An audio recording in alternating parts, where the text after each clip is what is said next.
जी हाँ, नमस्कार मित्रों। आज है 31 दिसंबर यानी साल का आखिरी दिन और यूपीएससी प्रीलिम्स को अभी 5 महीने और 6 दिन ही बाकी हैं। मुद्दा ये है, यस्टरडे 30 दिसंबर गुरुवार और आज 31 दिसंबर शुक्रवार एग्जाम पॉइंट ऑफ व्यू से काम की चीज़ें क्या थी। तो करंट अफेयर्स में एक तो इलेक्टोरल बॉन्ड, हालांकि वो तो कंटेम्पररी इशू 2017 से चल ही रहा है, लेकिन रिवीजन के लिए एक बार वापस देख लेते हैं। कंज्यूमर कोर्ट की हियरिंग लिमिट्स को चेंज किया गया। झारखंड में पेट्रोल की रेशनिंग होगी। एजुकेशन मिनिस्ट्री का ये आर्या रैंकिंग क्या है।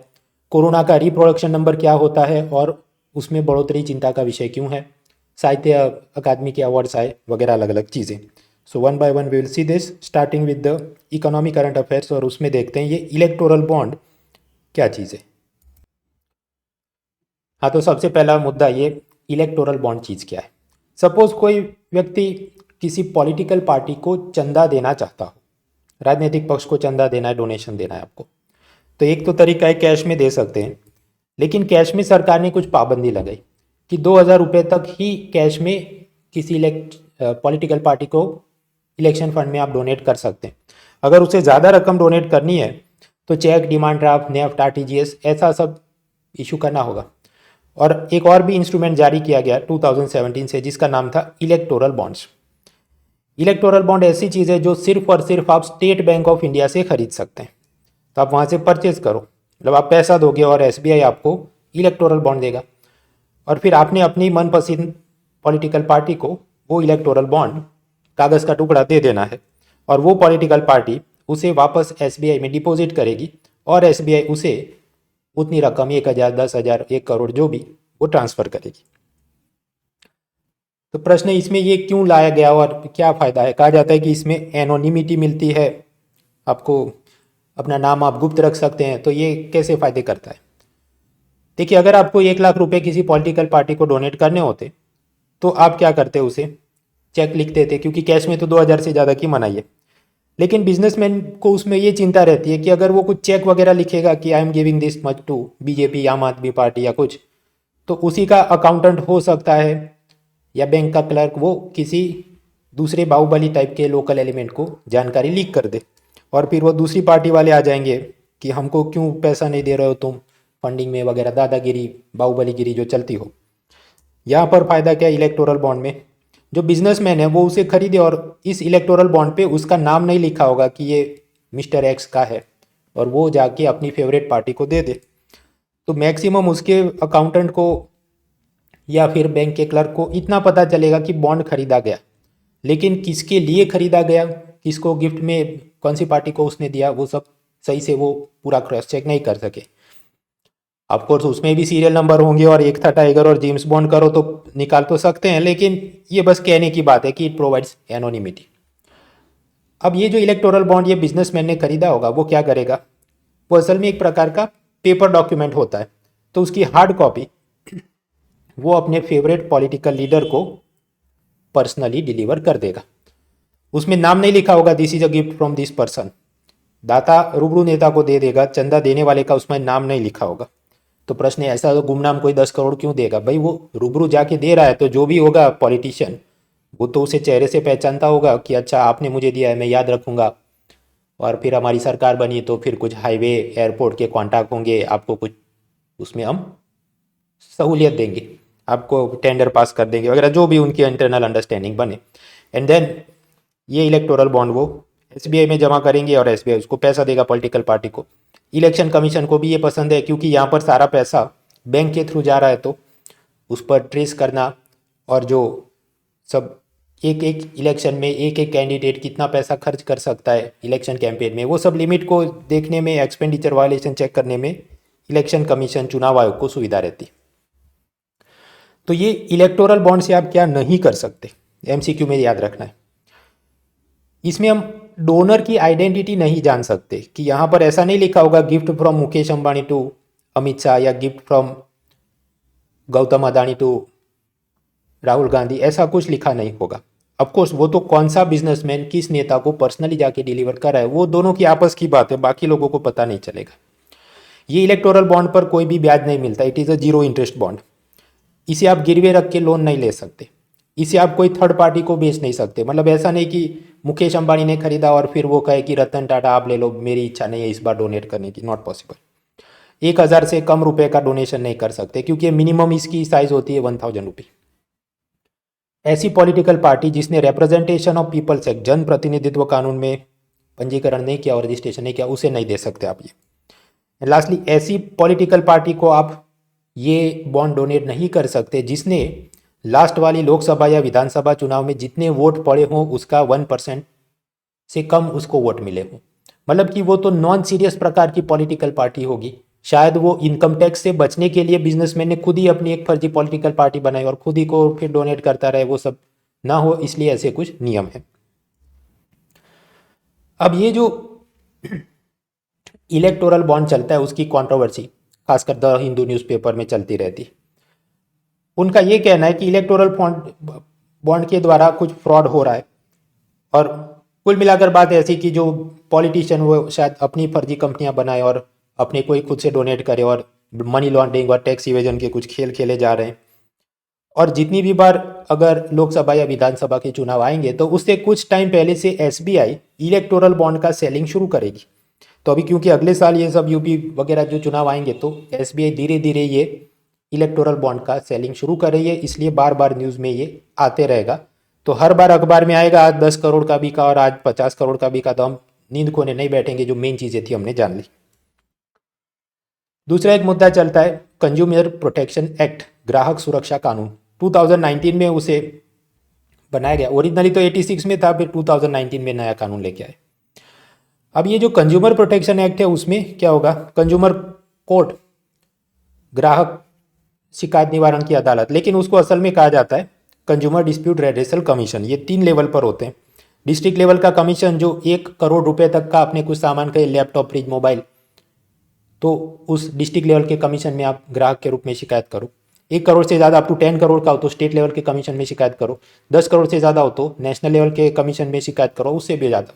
उसके ऊपर क्या होगा तो वो सब सुप्रीम कोर्ट और बाकी सब जुडिशरी की चीज़ें।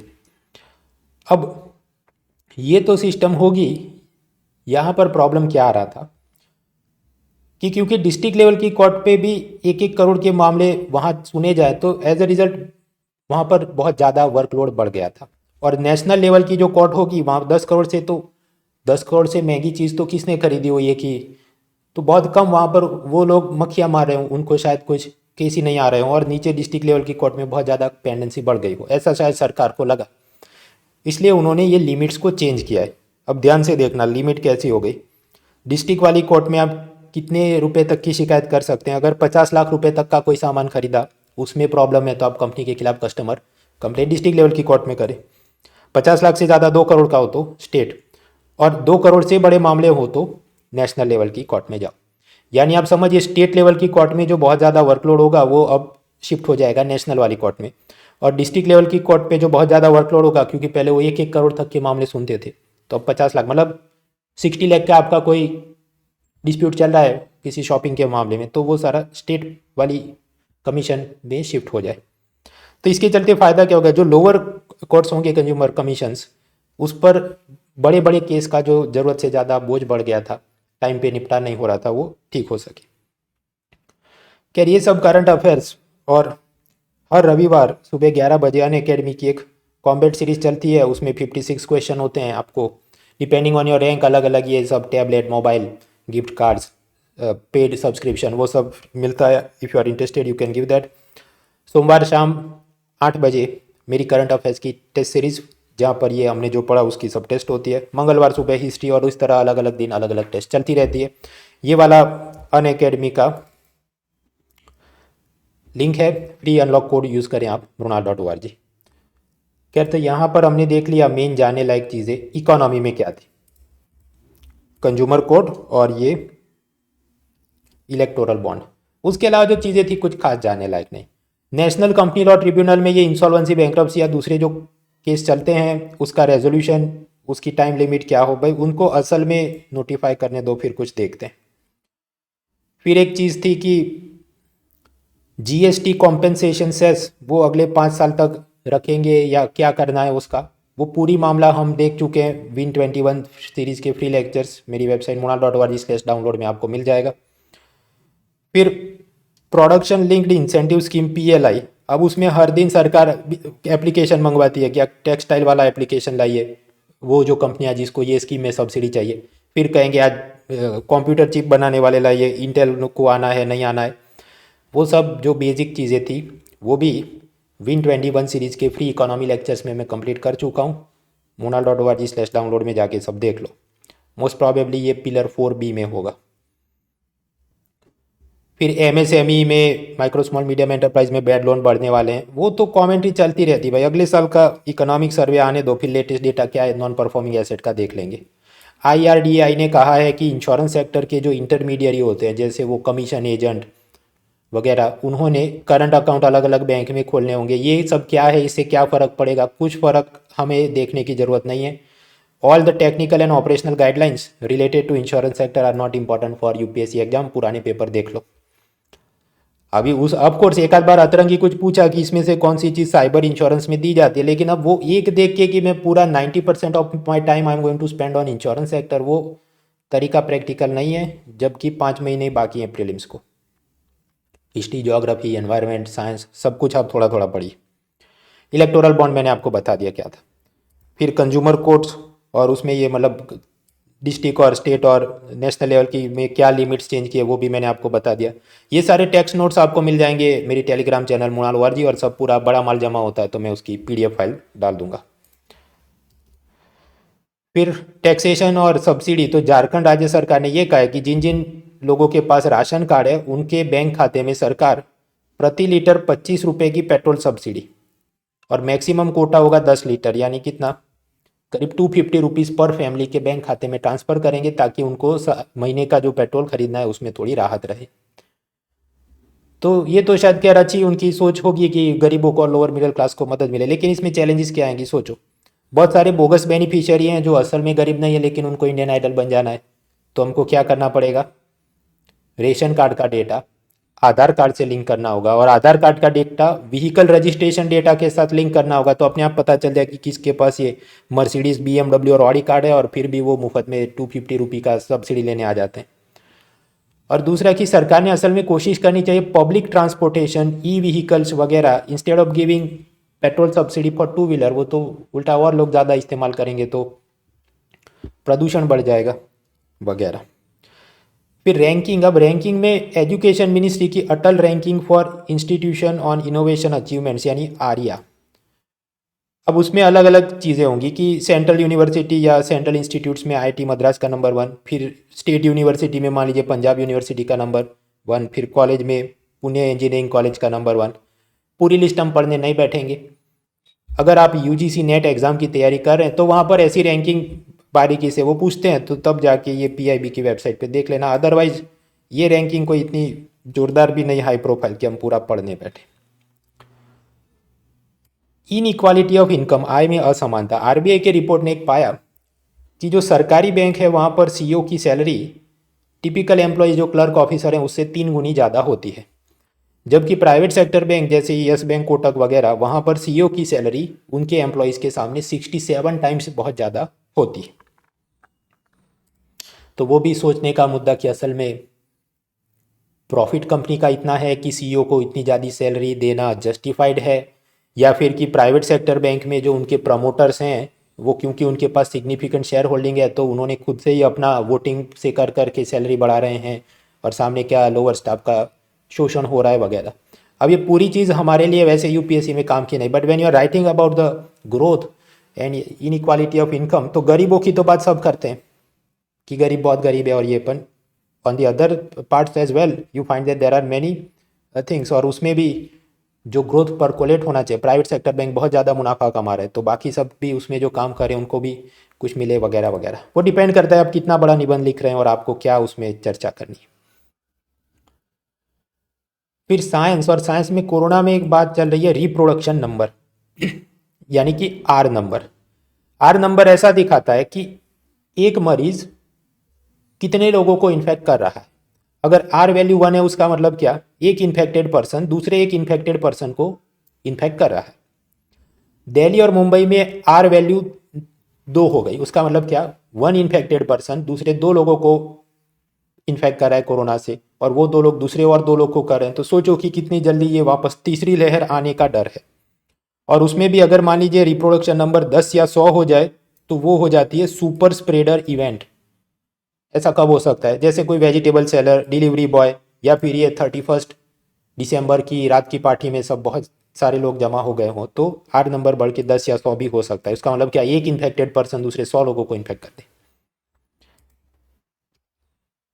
फिर एक बड़ी कॉलम आई है कोरोना के बारे में, उसका ये कहना है कि क्या आप ये मानते हैं कि कोरोना बंद कब होगा? जब जीरो कोरोना हो जाएगा। भाई जीरो कोरोना कभी हो नहीं सकता, क्योंकि ये एक रेस्पिरेटरी डिसीज है, श्वसन तंत्र का रोग है। ऐसा एक पहले भी हुआ था, आप जानते हैं, स्पेनिश फ्लू इन्फ्लुएंजा। तो उसमें कुल मिलाकर 3 लहरें आई थी। तीसरी लहर के बाद ऐसा नहीं कि वो बंद हो गया, लेकिन धीरे धीरे उसके भी वेरिएंट बनते गए। तो अभी स्पेनिश फ्लू वायरस का नया वेरिएंट क्या है, H1N1। तो ऐसा कोरोना, ओमिक्रॉन, कुछ ना कुछ चलते रहेगा, लेकिन धीरे धीरे वो चीज़ कम हो जाती है। ज़ीरो तो नहीं होगी। डेंगू, मलेरिया ज़ीरो नहीं हुआ, ये जो इन्फ्लुएंजा है वो भी ज़ीरो नहीं हुआ, कोरोना भी शायद ज़ीरो नहीं होगा।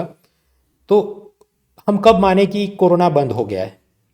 वो तब कि जब transmission of the cases becomes very small, या फिर कि उसकी जो इंटेंसिटी है लोगों को मारने की वो कम हो जाए। जैसे ये ओमिक्रॉन है, लेकिन कहा जाता है कि वो इतना खतरनाक नहीं है।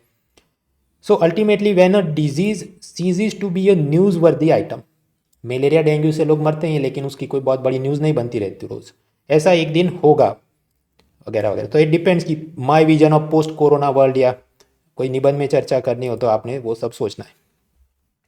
इंटरनेशनल रिलेशन में वैसे कुछ खास था नहीं, लेकिन फिर भी चीन अपनी वेबसाइट पर अरुणाचल प्रदेश के अलग अलग इलाकों का नाम बदल के लिख रहा है। एक प्रकार से ऐसा जताने कि ये तो चीनी जगह हैं सब।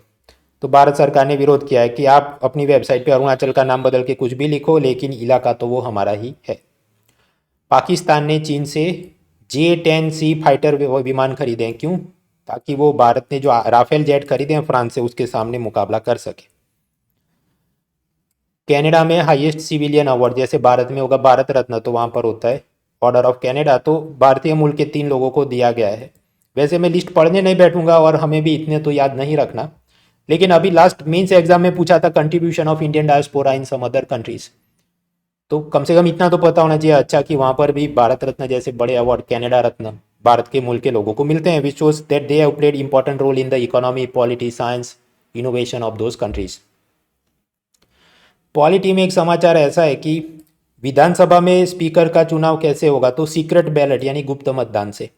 लेकिन महाराष्ट्र में विधानसभा में उनकी जो रूल्स कमेटी होगी, नियम समिति, उसने ऐसा नियम बनाया कि वॉइस वोट या ओरल वोट, या जो बोल के यस या नो में वोटिंग करवा देते हैं कुछ, उसमें गुप्त मतदान नहीं करवाना। तो गवर्नर इसका विरोध कर रहे हैं कि नहीं, this is against the constitutional provision, क्योंकि सीक्रेट बैलेट होना चाहिए, वॉइस वोटिंग से ये नहीं होना चाहिए स्पीकर का इलेक्शन। खैर अभी वो शायद आगे बढ़े मामला, तो हम देखेंगे। न्यूज़पेपर कॉलम अब वैसे लिखे तो थे, लेकिन खास मज़ेदार नहीं थे, सिवाय कि स्पेनिश फ्लू वाला कि तीसरी लहर के बाद कोरोना कम हो जाए ऐसी कुछ, या कोरोना कभी ज़ीरो नहीं होगा। फिर कुछ था ये हिंदू मुस्लिम टाइप का, वो चलते रहता, कुछ नया जानने को नहीं। आपसपा को हटाना चाहिए कि नहीं, वो तो हम पहले ही पढ़ चुके हैं डिटेल में। एमएसपी लीगल राइट बने, वो भी हम पहले ही पढ़ चुके हैं, तो कुछ बहुत ज़ोरदार चीज़ें नहीं थी। उसके बाद पर्सन इन न्यूज़, तो साहित्य अकादमी अवार्ड किस किस को मिले हम लिस्ट नहीं पढ़ेंगे। अगर आप स्टेट सर्विस एग्ज़ाम की तैयारी कर रहे हैं तो फिर आपको पता होना चाहिए कि वो क्या वेस्ट बंगाल की तैयारी कर रहे तो ब्रत्य बासु को मिला है, या फिर आप उड़ीसा की तैयारी कर रहे हैं स्टेट सर्विस की तो ऋषिकेशल मलिक को मिला है, वगैरह वगैरह। So then you go through it. ऐसी कुछ एक कंट्रोवर्सी चल रही है कि 1920s में एक उर्दू पोएट थे अकबर इलाहाबादी, लेकिन उत्तर प्रदेश सरकार की वेबसाइट में उसका नाम बदल के कर दिया अकबर प्रयागराजी। शायद स्टेट गवर्नमेंट ने सोच के किया होगा, या फिर ऐसा भी हो सकता है कि वो जो वेबसाइट का ऑपरेटर हो उसे कहा गया हो कि इलाहाबाद का नाम बदल के प्रयागराज कर देना, तो उसने क्या किया, कंट्रोल फाइंड एंड रिप्लेस, तो find Allahabad replace with Prayagraj, तो क्या होगा, इलाहाबादी का प्रयागराज हो गया। ऐसा भी हो सकता है। एनीवेज, तो ये था आज का newspaper. See you next time.